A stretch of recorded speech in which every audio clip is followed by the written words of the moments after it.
Untuk lebih lengkap membahas persiapan Timnas Indonesia menghadapi babak keempat kualifikasi Piala Dunia 2026 zona Asia, kita akan berdiskusi dengan Ihsan Mahari, jurnalis harian Kompas. Selamat malam, Bung Ihsan, salam olahraga. Salam olahraga malam, Helen. Ya, kali ini Indonesia versus Lebanon, tapi yang saya tidak akan menanyakan soal prediksi skor ya, karena masih berlangsung malam ini. Tapi kalau melihat dari dua laga uji coba melawan Taiwan dan Lebanon, apa yang dicari timnas dari dua laga uji coba ini, terutama dalam menjelang laga babak keempat kualifikasi Piala Dunia yang nanti akan digelar Oktober? Ya, tentu ini jadi dua laga yang dari kacamata pelatih Patrick Kluivert menurunkan pedal gasnya. Dalam artian akhirnya dia punya kesempatan untuk meracik, meramu strategi di pertandingan yang notabene bukan pertandingan resmi atau bukan pra Piala Dunia. Jadi ini kita lihat di dua pertandingan ini bagaimana Coach Patrick mencoba meramu terutama pendekatan taktik yang sebelumnya kita bisa katakan bahwa Coach Patrick masih melestarikan gaya permainan dan juga Warisannya formasi dari Sinteyong ya. Sinteyong. Betul, kali ini dia bermain dengan 4-2-3-1 yang juga menarik di sini ketika di game pertama kemarin kita lihat Leon Reinders main sebagai gelandang serang, kali ini kita melihat Calvin Verdong dengan peran barunya sebagai holding midfield atau pivot di gelandang tengah.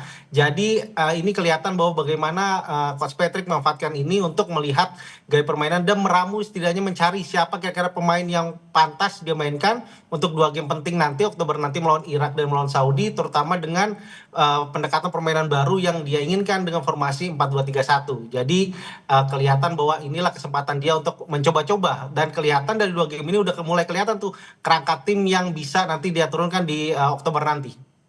Ya, kalau kita melihat kemarin pernyataan dari Ketua Umum PSSI Erick Thohir yang bilang kalau lawan Lebanon ini jadi simulasi timnas di kualifikasi nanti karena sesama negara Timur Tengah.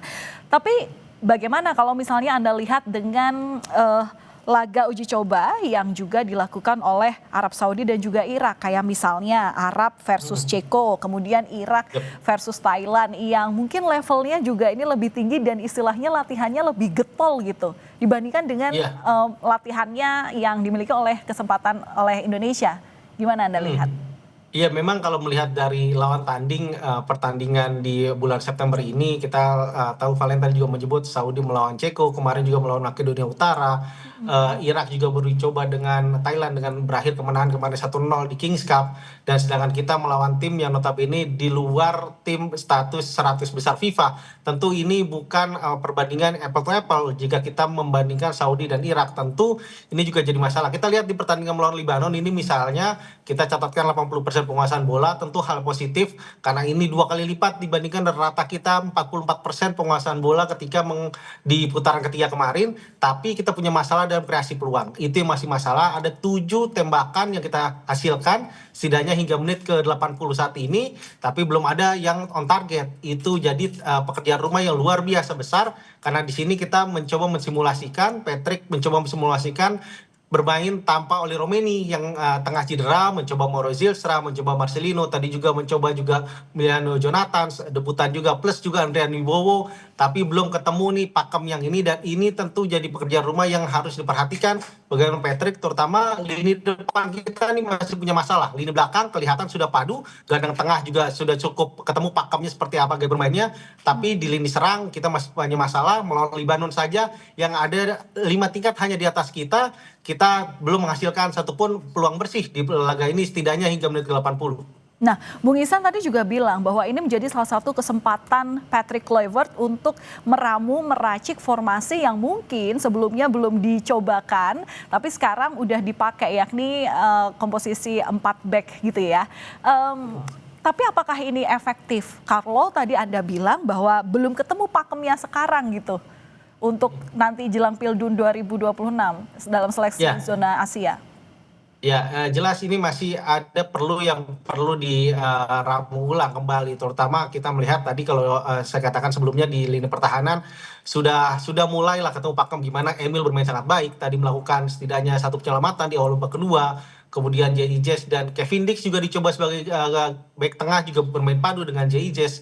yang selama ini bermain dengan 3 back bersama Justin Hubner dan juga bersama Rizky Ridho, dan di back sayap Dean James dan juga ada Yakub Sayuri juga yang cukup jadi kejutan di 2 game ini, selalu bermain sebagai starter dan bermain sangat baik, termasuk 1 asisnya dan juga 2 kali take on atau 2 kali dribble sukses yang dilakukan melawan Lebanon.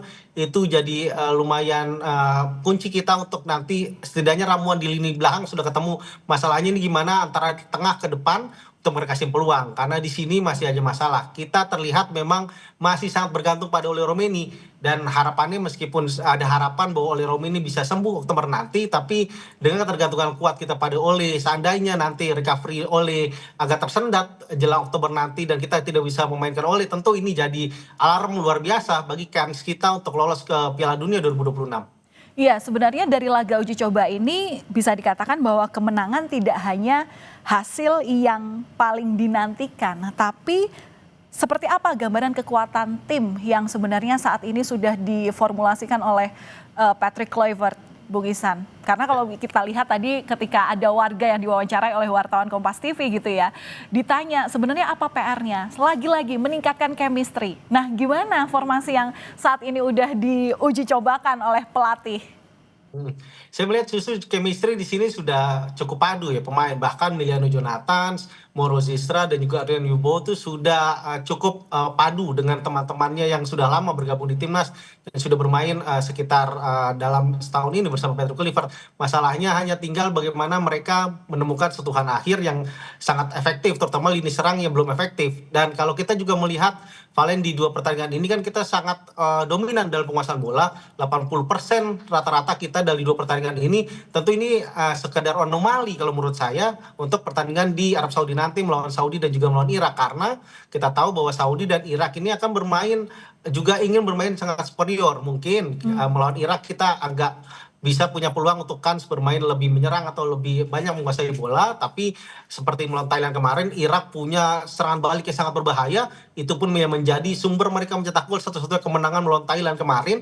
Di sisi lain, Saudi akan bermain sangat menyerang dan tentu pakem bermain menyerang yang ditunjukkan di Gelora Bung Tomo dalam 2 pertandingan kali ini tidak akan terlihat nanti, dan itu juga PR-nya bagaimana ketika tidak bisa menyerang, karena yang penting kita nanti di putaran keempat bulan depan bukan position football atau keunggulan persentase penguasaan bola yang kita pentingkan. Yang kita inginkan adalah keunggulan dari papan skor. Skor kita yang harus lebih utama, lebih banyak, dan itu yang jadi PR karena kita melihat di game melawan Lebanon ini sudah ada 8 tembakan tapi belum ada satu pun yang on target, dan tentu itu menjadi kendala besar buat Patrick untuk menghadapi Arab Saudi yang juga jauh lebih kuat dibandingkan Irak, dan juga Irak juga yang punya kekuatan yang selama ini menjadi momok bagi Indonesia di kualifikasi Piala Dunia 2026 sejauh ini.